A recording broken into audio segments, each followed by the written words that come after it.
ప్రియమైన దేవుని బిడ్డలారా, ఒకసారి ఇద్దరు అన్నా చెల్లెళ్ళు ఆడుకుంటూ అరణ్యంలోనికి వెళ్ళిపోయారు.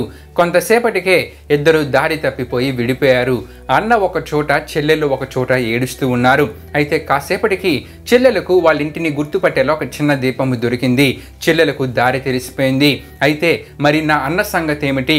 అన్నను ఇక్కడ అరణ్యంలో విడిచి వెళ్ళలేనని చెప్పి తన అన్నను వెతకడం ప్రారంభించింది. గాని మరలా తాను కూడా దారి తప్పిపోతానేమని భయపడింది. చివరికి ఏమి చేయాలని ఆలోచించి తన మెడలో ఉన్న ఎర్రని పూసల దండలోని ఒక్కొక్క పూసను దారిలో విడిచిపెడుతూ ఇంటికి వెళ్ళిపోయింది. అన్న వెదుగుచూ దారిలోని అకస్మాత్తుగా ఒక ఎర్రని పూసను చూచాడు.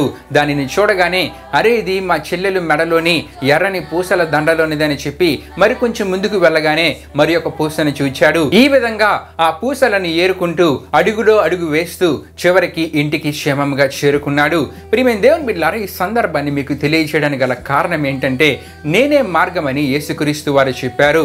దేవుని మార్గము తప్పిపోయి పాపపు అరణ్యంలో తిరుగుచున్న నీకు క్రీస్తు మార్గముగా ఉన్నాడు. ఆయన అడుగు జాడలలో నీవు నడిచినట్లయితే నీవు క్షేమముగా నీ గమ్యాన్ని చేరుకోగలవు. ఒకవేళ నీకు ఇష్టం వచ్చినట్లు ఇటు అటు తిరిగినట్లయితే దేవుని నీవు చేరుకోలేవు. సరికదా, నీవు పాపములో పడి నశించిపోతావు. దేవుని వాక్యంలో మనం చూసినట్లయితే మనమందరము గొర్రెల వలె త్రోవ తప్పిపోతేమి, మనలో ప్రతి వాడును తనకిష్టమైన త్రోవకు తొలిగనని మనం చూస్తూ ఉంటాం. అయితే క్రీస్తు మన కొరకు శ్రమపడి మన కొరకు తన అడుగు జాడలను విడిచి వెళ్ళెను. దేవుని వాక్యంలో మనం చూసినట్లయితే క్రీస్తు కూడా మీ కొరకు బాధపడి మీరు తన అడుగు జాడల యందు నడుచుకున్నట్లు మీ కొరకు మాదిరి ఉంచిపోయినని పేతురు రాసిన పత్రికలో మనం చూస్తుంటాం. గనుక ప్రియమైన దేవుని బిడ్డలారా, మీరు క్రీస్తు అడుగు జాడల్లో నడుచుచున్నారా? ఇక్కడ నుండి ఆయన క్రీస్తు అడుగు జాడల్లో నడుచుచు దేవుడిచ్చు క్షేమమును, ఆరోగ్యమును, సంతోషమును, విజయములను, ఆనందమును మీ జీవితంలో మీరు పొందుకోండి.